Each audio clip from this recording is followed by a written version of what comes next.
Hello everyone, and welcome to another episode of The Undetected Narcissist. This one's a little bit longer, so I cut the introduction. We're going to be talking about the hidden role no one talks about, the confident child of a vulnerable narcissist. And there's a lot more, because this is actually two topics woven into one episode. So what happens when a vulnerable narcissist chooses one child to be their confidant? The keeper of secrets, the listener, the emotional dumping ground. This rarely discussed role, the confident child, leaves deep and lasting marks on identity, boundaries, and self-worth. In this episode, I share my own story, unpack the hidden dynamics, and offer a new metaphor that helps us see how to finally put down what was never ours to carry. To begin this, I want everyone to understand rather than judge, and to help everyone navigate these relationships without abandoning themselves or falling into bitterness. I might sound harsh and uncaring when I give examples to help one understand how they are different, but I want everyone to grasp the concept through various examples that most people tend to avoid. This is soul-level leadership. So let's begin with the truth about vulnerable narcissism and shift into the path of healing from a toxic environment. And yes, I'll clarify the gender dynamics too. As for the victims, when one experiences narcissistic abuse, a person can experience the following symptoms: anxiety and depression, obsessive-compulsive disorder, OCD, and borderline personality disorder. There's addictive escape behaviors like food, shopping, gambling, sex, porn, drugs, alcohol. You can experience PTSD, post-traumatic stress. You can be stuck in the loop of self-loathing and shame, loss of sense of yourself. There could be early neglect can lead to attachment disorders, making it difficult to form bonds and trust others. You can have headaches, body aches, and trouble sleeping, social isolation in adulthood, short-term memory loss, mood swings, and depersonalization. And long-term impacts can include increased, chronic diseases, weakened immune system, and other physical health problems. So, suppose you recall the chart of 3D human consciousness. In this case, a vulnerable narcissist lives within the 3D mindset because they are hypersensitive, passive-aggressive, feel entitled, and exhibit the pervasive sense of contempt, all while masking deep insecurity and low self-esteem. They are hypersensitive to criticism and the feedback they receive from others, reacting with defensiveness and withdrawal when they are slighted. They can create an emotional, unstable environment where the children learn to prioritize the parents' needs over their own, always guarded, walking on eggshells, and zero stability. Moving forward, I will use the question and answer approach. Question: what is a vulnerable narcissist? Answer: from a soul perspective, a vulnerable narcissist is a wounded mirror that reflects pain, not love. Vulnerable narcissism is different from the classic grandiose narcissism most people picture. Rather than boasting or dominating, a vulnerable narcissist tends to be emotionally fragile, feel entitled but lacking empathy, constant self-pity and victim mentality, need for continuous admiration and approval when they show kindness. They use guilt, manipulation, passive-aggressive behaviors, or emotional withdrawal to control others. Some seek attention not through praise, but through pity, illness, or crisis. And lastly, they're harboring resentment, jealousy, and envy towards others. They may seem, appear, or pretend to be helpless. Life handed them the short end of the stick, feeling shame when rejected, feeling entitled but lacking empathy, easily hurt and defensive, a loaded gun when questioned or you set boundaries, sulking when you don't give in, childish tantrums when they lose a game or at a sport, backhanded compliments or intense sarcasm, chronically negative and life appears bleak, overly sensitive to criticism or your idea is better than theirs, deeply insecure, immature, and unable to admit it. This creates immense emotional confusion for their children and partners because it feels like you're being asked to parent their pain, walk on eggshells, or sacrifice your truth to protect their feelings. From a soul perspective, if you grew up in a home with a vulnerable narcissist, then they became your teacher and mirror until the moment you began to awaken spiritually. And what does awakening feel like? It often begins as a quiet knowing deep inside, a whisper of wisdom that says, "This isn't right. I should not be parenting my parent. I am still a child." Your childhood may have felt short-lived. As soon as you were old enough to cook, clean, and care for yourself, you were expected to care for them. Life became more about their emotional needs because their world was a constant pity party. And so the child within you tried to compensate for what was lacking, even though your soul already knew this was a distortion of love. Then comes the wake-up call. Perhaps you step into a friend's house and find yourself in a world that feels like sunlight breaking through clouds. Their home is relaxed, playful, peaceful, even ordinary. Words are not weaponized. Laughter comes easily. There is no interrogation, no hidden test to pass, no demand of, "What can you do for me?" You are welcomed simply for being. Your heart aches for that kind of family, a place where kindness flows, respect is natural, and love does not have strings attached. It may look perfect from the outside, though no family is perfect. Still, the contrast awakens something in you. Confusion gives way to clarity, and your soul begins seeking, pushing you beyond the familiar storm of dysfunction towards the calm waters of truth. This is the moment you begin to embrace your role as the black sheep. Not because you are wrong, but because you are brave enough to break the chain. You recognize that you will never make your vulnerable parent truly happy. And so you shift the story from inherited trauma to self-empowerment, from survival to sovereignty. As you grow up, your soul still longs for a home of peace and safety. Your nervous system has carried enough storms, and so you keep going forward. You step into a new role, no longer just the student, but the teacher, not by lecturing your family, but by embodying a new way of being.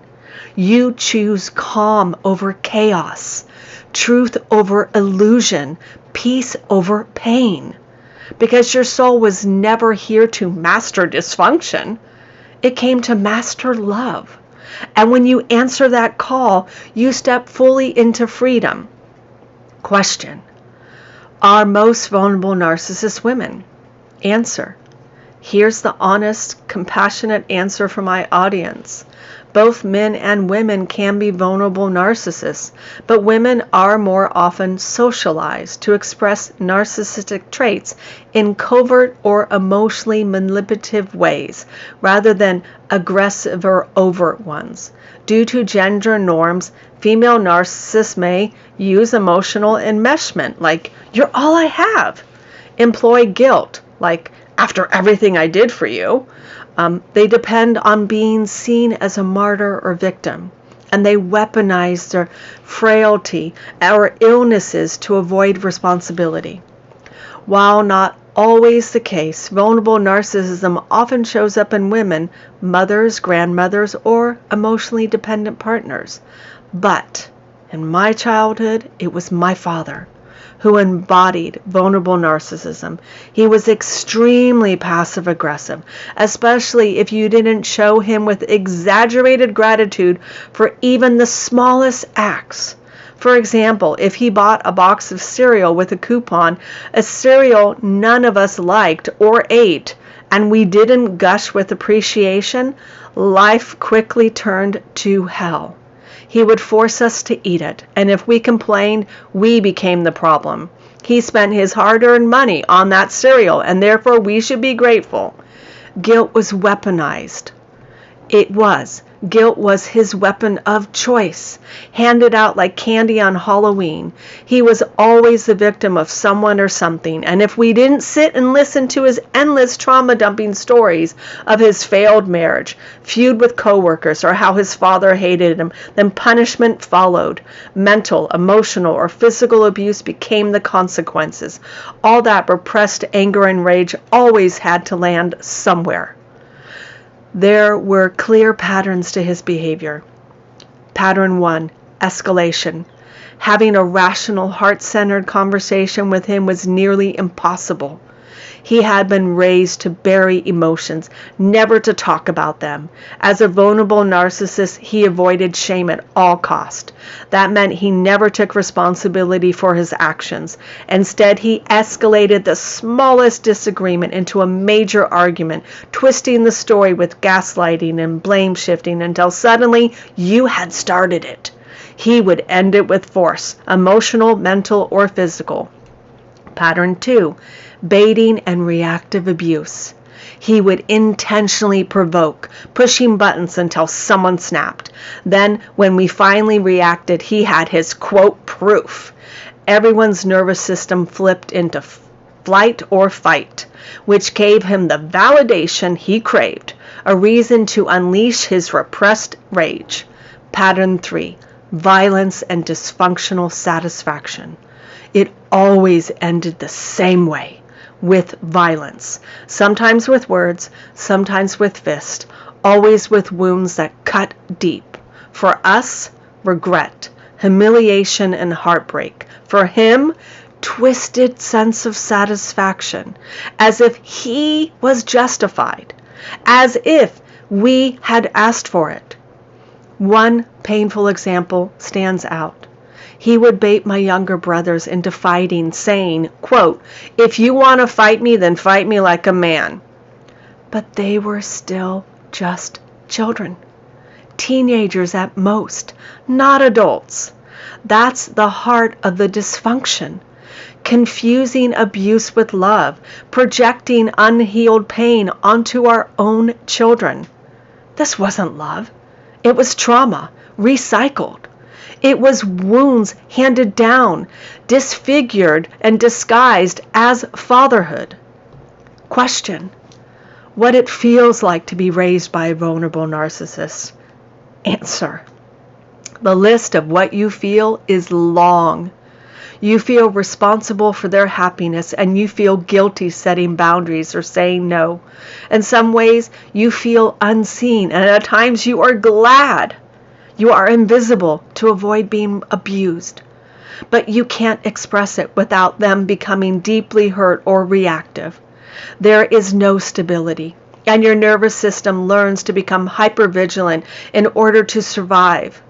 You often worry about your parents, and like most kiddos, you want them to be happy. But no matter what you do, they can't find joy or happiness in their lives.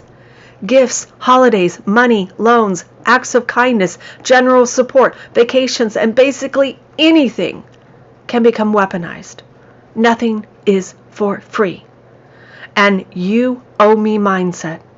They are scorekeepers, and they use whatever acts of kindness or gifts to their advantage. So be warned. Everything has conditions, and there is always, always a hidden agenda. So it might appear that it would or could benefit you when you act on their generosity, but they want something from you in return. If you refuse, then they lay out the guilt, threats to cut you out of the family and make you doubt or hate yourself for rejecting them. Then there's the flip side. When the vulnerable parent creates emotional enmeshment, it can often leave you wounded, wondering, am I the bad one for wanting space? When you try to pull away, they will start to use bribes, trying to win or buy your time and affection. Sometimes you give in, but later you regret it. You are their whole world. and it can feel suffocating at times. In fact, you never have any time alone or personal space because they are trying to stay emotionally enmeshed to your personal and professional life. For example, parents who want their little girls to be in a beauty pageant or talent contest. They can be what some people call a helicopter parent.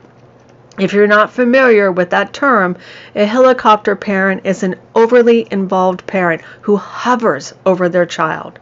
The parent is controlling and micromanaging their life to protect them from failure and disappointment. But this can lead to adverse outcomes such as increased anxiety, difficulty coping with failure, and lack of self-efficiency as they grow older. Your truth threatens their self-image, so you're taught to hide or soften it.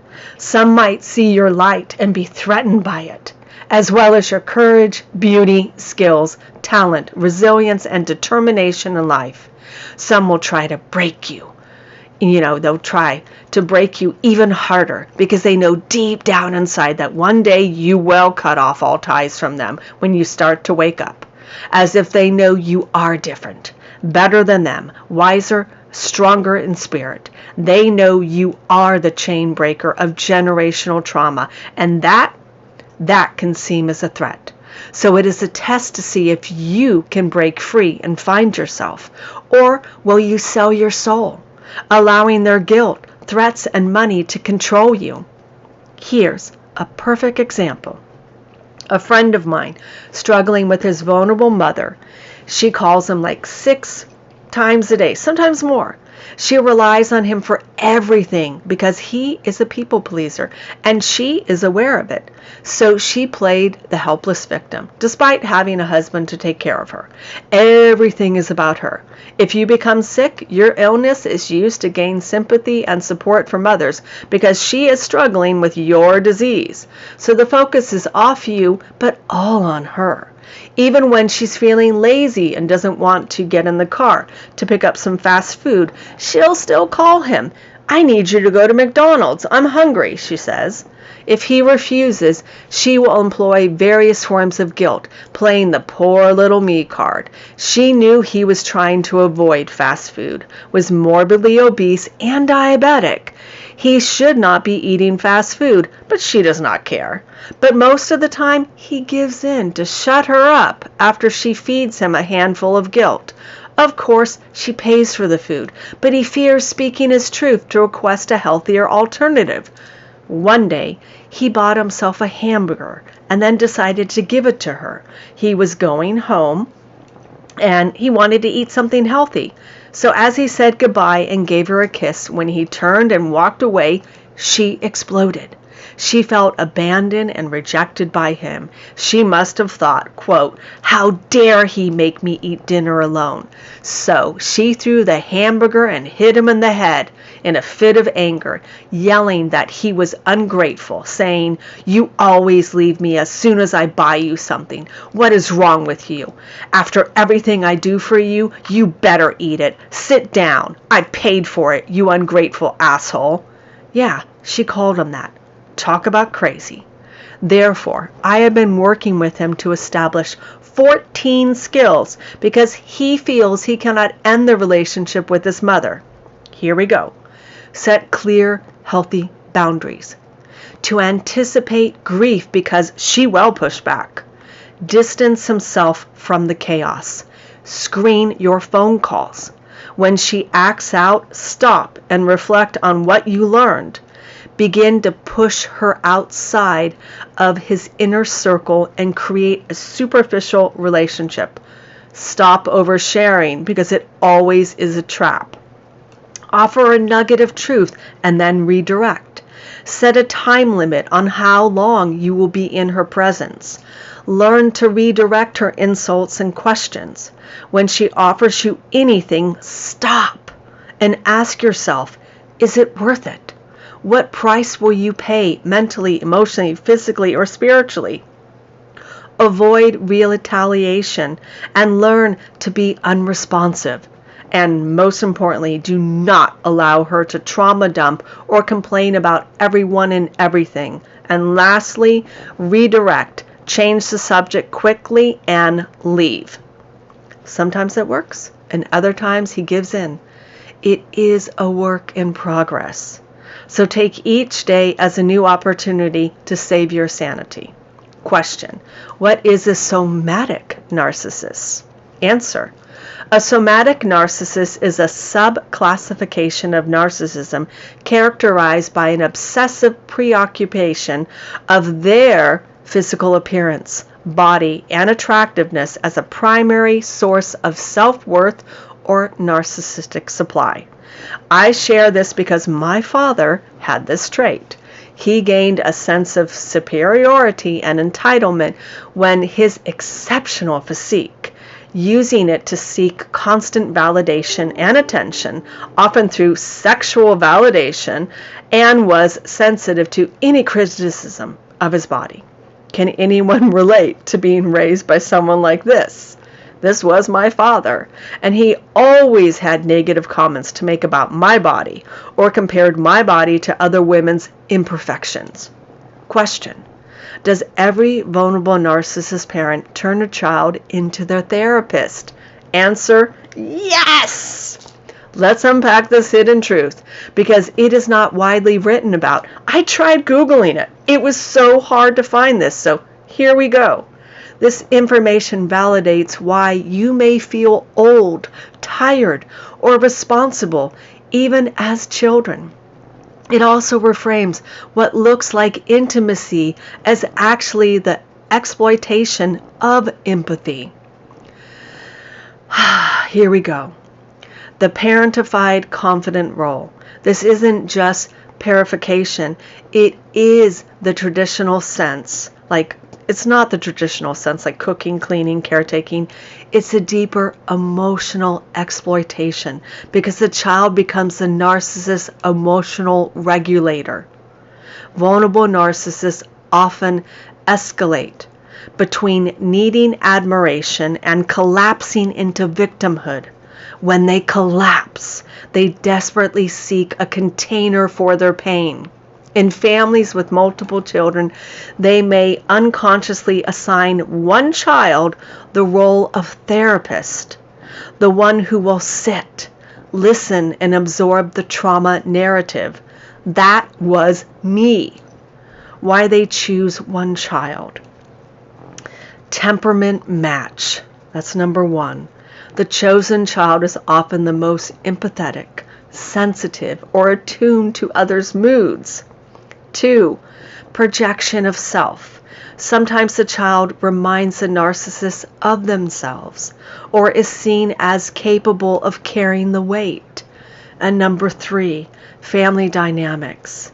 If one sibling is scapegoated and another is idealized, the therapist's child may be positioned as the good listener who rescues the parent from their pain. Right there, that was my family in a nutshell. Impact on the child. Burden of secrets. The child is entrusted with adult-level trauma, which fractures their sense of safety and innocence. There's identity fusion. They grow up believing their worth is tied to how well they can soothe, analyze, or carry someone else's emotional world. There's future patterns. As adults, they may gravitate towards relationships where they become the emotional caretaker. Partners, friends, or even careers in therapy, social work, or spiritual healing. I'm laughing because this is all me. And then there's invisible trauma. Unlike overt abuse, it looks like this: closeness. So outside, and even the child at first may mistake it for love and trust when it's actually enmeshment.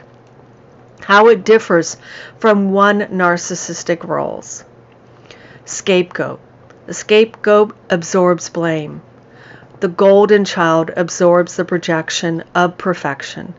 The therapist child absorbs trauma. So when I look at those three, my older brother was the scapegoat. My younger brother was the golden child. And me, I was the therapist. These roles are unique because they give the illusion of intimacy and loyalty, but they rob the child of boundaries and childhood. Healing and awareness. Boundaries. Gotta love boundaries. Learning that listening is not the same as loving. Reparenting. Permitting yourself to have needs instead of only holding others. And shadow work. Unpacking guilt for setting boundaries, since the vulnerable narcissists condition them to feel responsible for their parents' pain. The leaky boat metaphor. Imagine a parent sailing on a lake in a small, fragile boat. The boat has holes in it, cracks formed from their own childhood wounds, unhealed trauma, and hidden pain. Every time water leaks in, they panic. Instead of patching the holes, learning to swim, or steering back to shore, they call out to their child for help. Now picture this. One child is chosen. The parent hands them a bucket and says, "You're the only one who can keep me afloat. If you love me, you'll sit here and scoop out the water." Day after day, year after year, the child bails out water, even as their own little arms grow tired. They learn to listen to every story about storms the parent survived, every complaint about the weather, every fear of sinking. The child becomes an expert in the boat's leaks, memorizing each crack, each wave, each patch that never holds. Meanwhile, the other siblings may play on shore, swim freely, or even be told to stay away from the leaky boat. But the therapist child can't leave. They've been convinced that if they stop scooping, their parent will drown. Here's the tragedy. The child never learns to build their own boat. They mistake exhaustion for loyalty and self-sacrifice for love. But here's the awakening. One day the child realizes the lake is wide, beautiful, and full of possibility. They don't have to live their whole life in someone else's sinking boat. They can set down the bucket, step onto shore, and craft a vessel of their own. It doesn't mean they don't love their parent. It means they finally love themselves enough to sail free.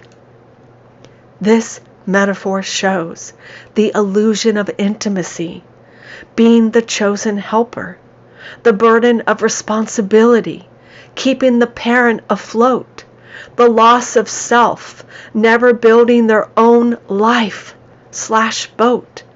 and the path of healing, choosing freedom over guilt. Here are some reflection prompts. 1. When you first realized you were the family emotional listener, what did that feel like in your body? 2. How did being the therapist child shape your sense of worth and your adult relationships? 3. Were there moments you tried to stop scooping? What happened, internally and externally? 4. What helped you learn to set boundaries with the parent who leaned on you? Practical steps, please. 5. What compassion practices helped you release the guilt of stepping away? And then 6. For listeners still in the boat, some small, safe experiment they can try this week to reclaim their space. What can you do? What can you do? Remember, you are not the bucket. You are the shore. So name it, feel it, reclaim it. Now, how to navigate this relationship with compassion and boundaries. 1. See the wound behind the behavior. A vulnerable narcissist often carries immense unprocessed shame. They were likely raised in emotional neglect or controlled themselves. Their narcissism is a defense mechanism, not a choice. They armor themselves with victimhood because true vulnerability feels too unsafe. This is why I teach compassion. It softens our internal self-loathing. Compassion means seeing their wounds without carrying it for them. 2. Release the hope for accountability. Many vulnerable narcissists are unable to take responsibility for their behaviors without collapsing into shame or rage. Waiting for them to own it may keep you stuck in a loop. Instead, validate your own experience internally, even if they never understand. Know what it felt like. That is enough. 3. Practice guilt-free boundaries. They may react to boundaries with tears, silence, threats, or passive aggression. That's okay. You're not responsible for their emotional reactions, only for communicating with kindness. You can practice saying these statements. I love you, and I need space right now. This topic is off limits for me. Let's talk about something else. You're not pushing them. You're protecting them. 4. Stop over-explaining. A vulnerable narcissist often pulls you into justification traps. Here is the cycle. You explain your boundary and they get hurt. Next, you try to soothe them and suddenly you're apologizing for your own truth. Instead, speak clearly once. Then pause. Let it stand. I know this is not easy to practice and learn, but it is a trap, period. Be brief, firm, and let it stand. 5. Reparent your inner child. Children of vulnerable narcissists often become hyper-empathetic, people-pleasing adults. We learn, if I express my needs, I'll hurt someone I love. My truth is dangerous. I must always be the caretaker. Can you see the confusion? Now is the time to say to your inner child, you were never too much or not good enough. The truth is, you were asking to be loved in a place that couldn't hold it or give it. I will never ignore or silence you again. Say that to your inner child and mean it. And lastly, number 6, how to forgive without denying the truth. And you heard me do it in How to Forgive the Unforgivable about my dad. Forgiveness is not saying what they did was okay. It says, I no longer allow what they did to define who I am.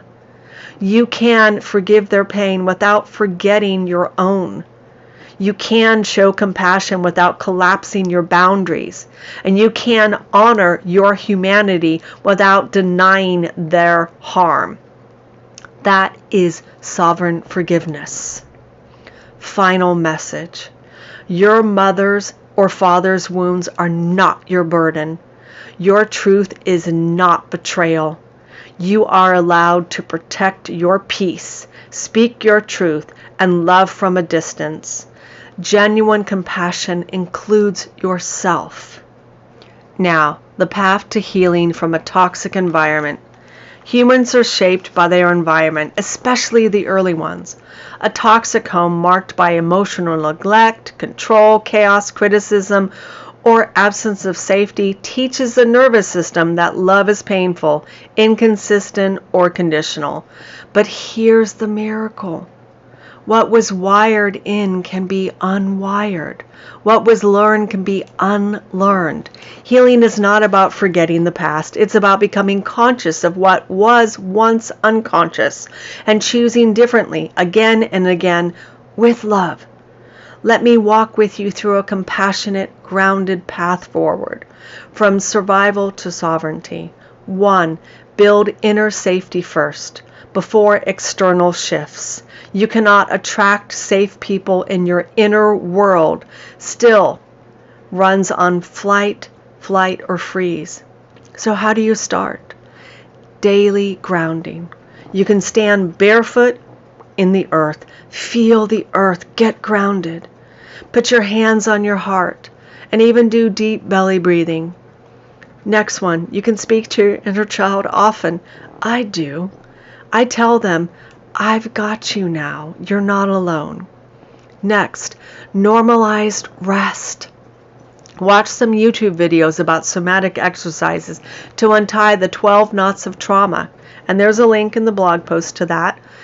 Practice slowness and nervous system regulations.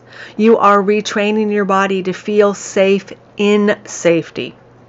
Reminder, a regulated state may feel boring at first if you were raised in chaos. That's healing, not emptiness. 2. Identify the core beliefs you inherited, not chose. Toxic environments impact distorted beliefs like, I have to earn love. If I have needs, I'll be punished or ignored. I'm only safe if I'm pleasing, perfect, or invisible. Now ask, do I want to keep believing this? If you don't, then gently begin to rewrite it. Here's a reframe. Love doesn't require self-abandonment. I am allowed to take up space. I can be seen and be safe. 3. Developing sovereign boundaries without shame. You, my friend, are allowed to say no without explanations. Limit or cut contact with the toxic family. Decline dysfunction, even when it wears a mask called love. Practice this. Start with small boundaries. Turn off your phone for a day. Skipping a call. Speak truth kindly but firmly. Like saying this, that doesn't work for me. Remember, a boundary is not a betrayal. It is a door back to your peace. 4, stop attracting toxicity by ending self-abandonment. We attract what we tolerate within ourselves. If you gaslight your own feelings, apologize for existing, and ignore your intuition, here is the hard truth. When we do this, we send a signal out to the world. Treat me how I treat me. So I invite you to shift the signal. Start validating your own emotions. Like saying, I feel this, and that's okay. Make tiny self-honoring choices every day. Choose partners, friends, and spaces where your truth isn't too much. It's welcomed. 5. Surround yourself with soul-nourishing energy. Nourish your soul. You don't need perfect people. You need safe people. Surround yourself with people who listen without trying to fix, who celebrate your growth, and who don't guilt you for having boundaries. These people do exist, but you find them when you stop dancing for crumbs. When you're full, you stop chasing scraps. And lastly, 6, reparent yourself into wholeness. You become the parent, partner, and protector you always needed. Speak to your inner child every day. I tell my inner child this every day, that you are safe now. I will never abandon you again. You get to rest. It is time. You get to play, and you get to be loved. Final thoughts. Healing from a toxic home environment isn't about becoming perfect, so you stop attracting dysfunction. It's about becoming authentic. So anything that misaligned falls away naturally. You don't have to fight to be loved anymore. In fact, you only need to remember you are already worthy of the love you seek. So since I incorporated 2 different topics from the season 4 introduction, I have decided to create 3 separate guided meditations to cater to everyone's unique circumstances. The first title is Reclaiming Your Voice, a meditation for healing from narcissistic parents. It's about honoring your truth, releasing inherited guilt, and returning to your own sacred power. The second guided meditation is titled From Survival to Sovereignty, a guided meditation for healing from a toxic home. This meditation will create inner safety, release inherited pain, and remind you of your worth.